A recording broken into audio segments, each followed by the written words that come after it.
অষ্টম শ্রেণীর বৃত্তি পরীক্ষায় আসার সম্ভাবনা প্রায় 99% এমন সৃজনশীলের টাইপ ভিত্তিক প্রশ্নের টাইপ 1 নিয়ে আজকে আমরা আলোচনা করব। এখানে প্রথমে দেওয়া আছে পরিসর নির্ণয় করো। পরিসর নাম্বার ক। পরিসর নির্ণয় করতে গেলে আমাদের দরকার পড়বে সর্বোচ্চ সংখ্যার এবং সর্বনিম্ন সংখ্যার। এখানে সবচেয়ে বড় সংখ্যা কত আছে? সবচেয়ে বড় সংখ্যা আছে 88। তাহলে আমরা এখানে লিখব, এখানে সর্বোচ্চ সংখ্যা অর্থাৎ সবচেয়ে বড় সংখ্যা। আচ্ছা, সর্বোচ্চ সংখ্যা কত আছে? 88 এবং সর্বনিম্ন সংখ্যা সর্বনিম্ন সংখ্যা কত আছে?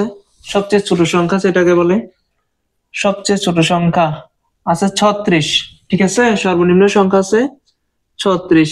কি নির্ণয় করতে বলছে? আমাদের নির্ণয় করতে বলছে পরিসর নির্ণয় করো। সুতরাং পরিসরের সূত্র কি? পরিসরের সূত্র হচ্ছে সর্বোচ্চ সংখ্যা বিয়োগ সর্বনিম্ন সংখ্যা, তারপর হচ্ছে গিয়ে যোগ 1। এটা হচ্ছে গিয়ে পরিসর নির্ণয়ের সূত্র। এখানে সর্বোচ্চ সংখ্যা কত পাইছি? 88। সুতরাং লিখলাম এখানে সর্বোচ্চ সংখ্যা লিখলাম 88, তারপরে বিয়োগের বিয়োগ, তারপরে কি বলছে? সর্বনিম্ন সংখ্যা কত আছে? 36 দিলাম, 36 দিলাম ব্র্যাকেট, তারপরে কত আছে? যোগ 1 দিলাম, যোগ 1 সমান সমান 8 থেকে 6 গেলে থাকে কত? 2। 8 থেকে 3 গেলে কত থাকে? 5। যোগের যোগ 1-এর 1 সমান সমান কত হয়? 53। অর্থাৎ পরিসর হচ্ছে 53। এবার খ নাম্বারের প্রশ্ন। খ নাম্বার প্রশ্নে কি বলছে? খ নাম্বার প্রশ্নে বলছে যে মধ্যক নির্ণয় করো। আচ্ছা, মধ্যক যদি আমরা মধ্যক নির্ণয় করি, এখানে কিছু উপাত্ত দেওয়া আছে। উপাত্তগুলো একটু এলোমেলো দেওয়া আছে, এগুলাকে শুরুতে আমাদেরকে সাজায় লিখতে হবে। উপাত্ত সমূহ সাজিয়ে পাই। নাম্বার খ, উপাত্ত সমূহ সাজিয়ে পাই।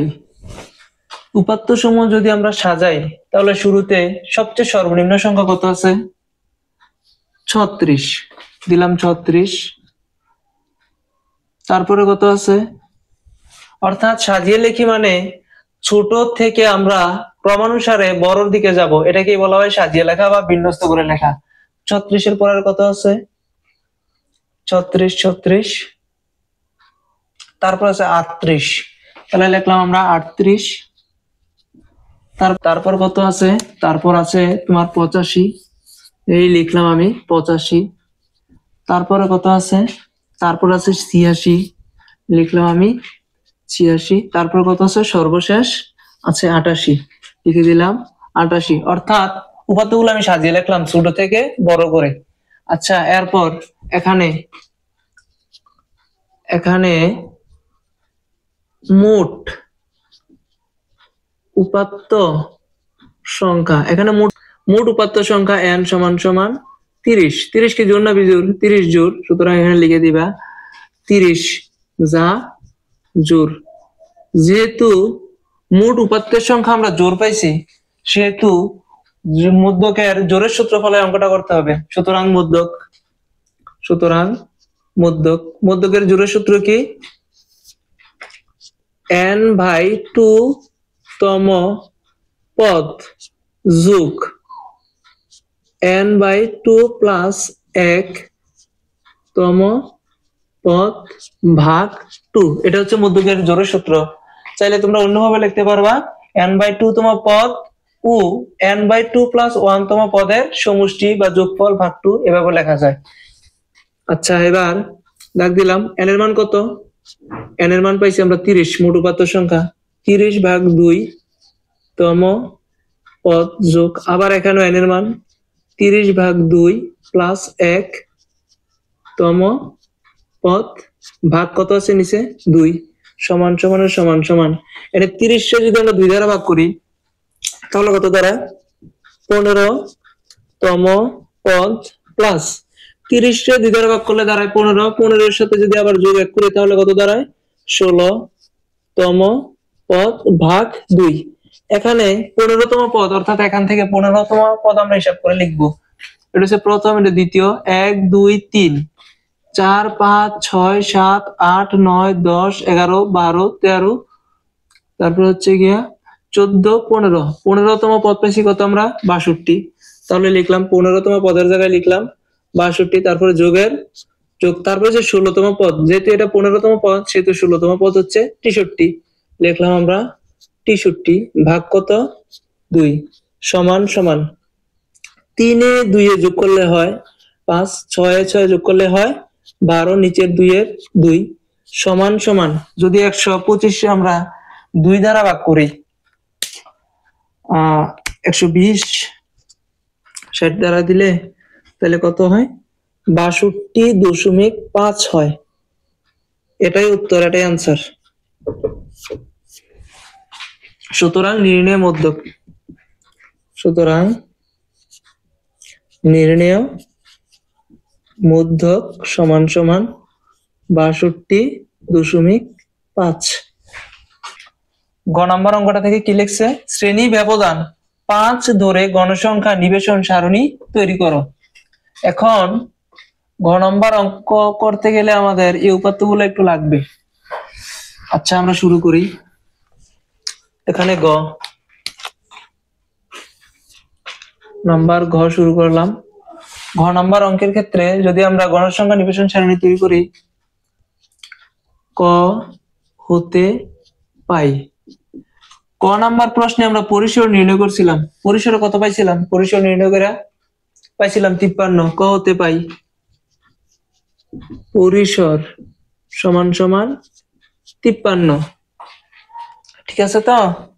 সুতরাং শ্রেণী সংখ্যা শ্রেণী ব্যবধান 5 ধরে,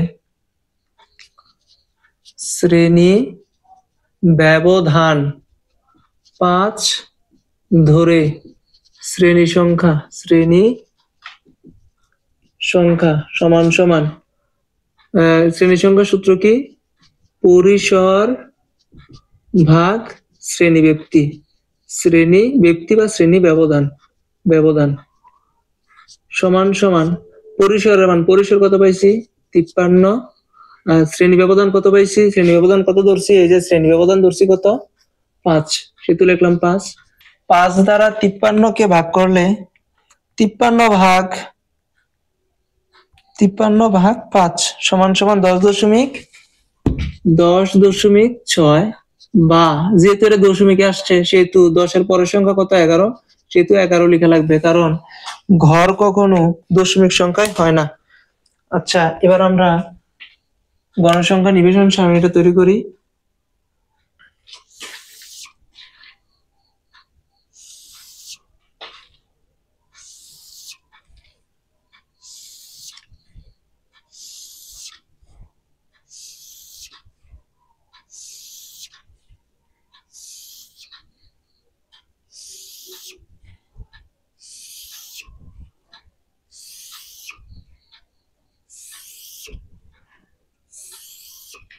এই 12টা ঘর দিয়ে দিলাম।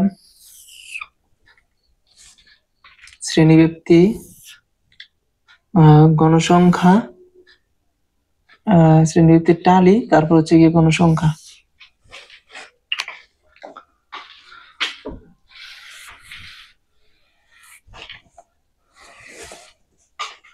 এবার শ্রেণীব্যক্তি লিখি। শ্রেণীব্যক্তি এখানে সর্বনিম্ন সংখ্যা যেটা ছিল, সর্বনিম্ন সংখ্যা কত আছে? 36, সেহেতু 36 থেকে শুরু করবো। যেহেতু শ্রেণী ব্যবধান 5 ধরছি, তাহলে 36 থেকে যদি আমরা 5 ধরি কত দাঁড়ায়? 36 থেকে 5 পর্যন্ত গণলে 36 37 38 39 40, 5 ধরলে কত দাঁড়ায়? 36 থেকে 40, 40 এর পরের সংখ্যা কত? 41, 41 থেকে যদি আবার 5 ঘর আমরা হিসাব করি তাহলে দাঁড়ায় 45, তারপরে 45 এর পরের সংখ্যা 46, 46 থেকে কত? 50, 51 থেকে 55, 56 থেকে 60, 61 থেকে 65, 66 থেকে 70, 71 থেকে 75, 76 থেকে 80, তারপরে 81 থেকে 85, 86 থেকে 90। এটা হচ্ছে আমাদের শ্রেণীব্যক্তি। যেহেতু 11টা ঘর বলছে সেহেতু 11টা ঘরই বানাইছি। তারপরে তারপর হচ্ছে গিয়ে টালি, তারপরে ঘরটা হচ্ছে গিয়ে গণসংখ্যা। এখানে 36 থেকে 40 পর্যন্ত কয়টা সংখ্যা আছে? 36 থেকে 40, 1 2 3, মাত্র 3টা সংখ্যা আছে। সেহেতু 36 থেকে 40 3টা সংখ্যা আছে, সেহেতু 3টা দাগ দিব আমরা, 1 2 3। তারপরে এই 41 থেকে 45 এর মধ্যে কয়টা সংখ্যা আছে? 41 থেকে 45 আছে মাত্র 2টা সংখ্যা, অর্থাৎ 42 আর 44, দিলাম 2টা দাগ। তারপরে 46 থেকে 50 পর্যন্ত কয়টা সংখ্যা আছে? 46 থেকে 50 মাত্র 2টা, 1টা 2টা, সেহেতু 2টা দাগ দিলাম। তারপরে কত? 51 থেকে 55 এর মধ্যে কয়টা সংখ্যা আছে দেখি? 51 থেকে 55 এর মধ্যে একটা আর আছে একটা, 2টা, সেহেতু 2টা দাগ দিলাম। তারপরে 56 থেকে 60, 56 থেকে 60 এর মধ্যে একটা, 2টা, 3টা, 4টা, টোটাল 4টা সংখ্যা আছে, সেহেতু 4টা দাগ দিলাম, 1 2 3 4। তারপরে 60 এর পর থেকে 61 থেকে 65 পর্যন্ত কয়টা সংখ্যা আছে? একটা, 2টা, 3টা, 4টা, এ হচ্ছে কি 5টা, সেহেতু 5টা দাগ দিব, 1 2 3 4। 5 নম্বরের দাগটা দিব একটু আড়াআড়ি, ঠিক আছে? আচ্ছা, এবার 66 থেকে 70 কোন সংখ্যা নাই। তারপরে 70 থেকে, তারপর কত থেকে?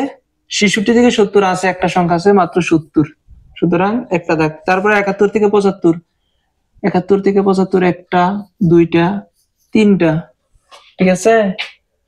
3টা আর হচ্ছে একটা, 4টা, টোটাল কয়টা আছে? 1 2 3 4।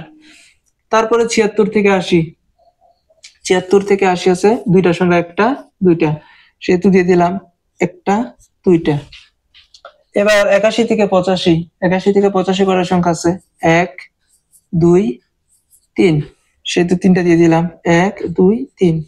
এবার 86 থেকে 88, 86 থেকে 90 পর্যন্ত আছে 2টা মাত্র, 1 2, সেহেতু 2টা দাগ দিয়ে দিলাম, 1 2।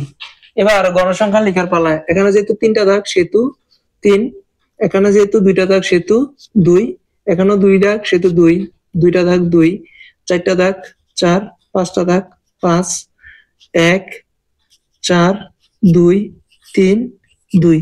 এখানে যদি আমরা মোট হিসাব করি, মোট কোন সংখ্যার মোট হিসাব আমরা করি, তাহলে এখানে n সমান সমান সবগুলো যোগ করলে পাবো হচ্ছে কি আমরা 30। যেহেতু 30 জন শিক্ষার্থীর বাংলা প্রাপ্ত নম্বর, সেহেতু সবগুলো যদি যোগ করি, 3 এ দিয়ে 5, 5 এ দিয়ে 7, 7 এ দিয়ে 9, 9 এ আর 4 হচ্ছে 13, 13 এ আর 5 এ কত? 18, 18 একে 19, 19 এ আর 4 এ 19 এ 4 এ 23, 23 এ আর দিয়ে 25, 25 এ আর 3 এ 28, 28 এ আর দিয়ে যোগ করলে হয় 30, ঠিক আছে? এটা হচ্ছে সম্পূর্ণ সৃজনশীলটা। তোমরা একটু ভালোভাবে করবা, কারণ এই সৃজনশীলগুলা পরীক্ষায় আসার সম্ভাবনা প্রায় 90%, ইভেন 100% ও ধরে নিতে পারো, কারণ মধ্যকে থেকে অঙ্ক একটা আসবে। গণসংখ্যার ব্যবধান 5 ধরে গণসংখ্যা নিবেশন সারণী, গণসংখ্যা নিবেশন সারণী 100%, মানে পরীক্ষায় থাকে। মধ্য আর গণসংখ্যা নিবেশন সারণী প্রায় 100%, এগুলা অষ্টম শ্রেণীর যে কোনো পরীক্ষায় এগুলা থাকে।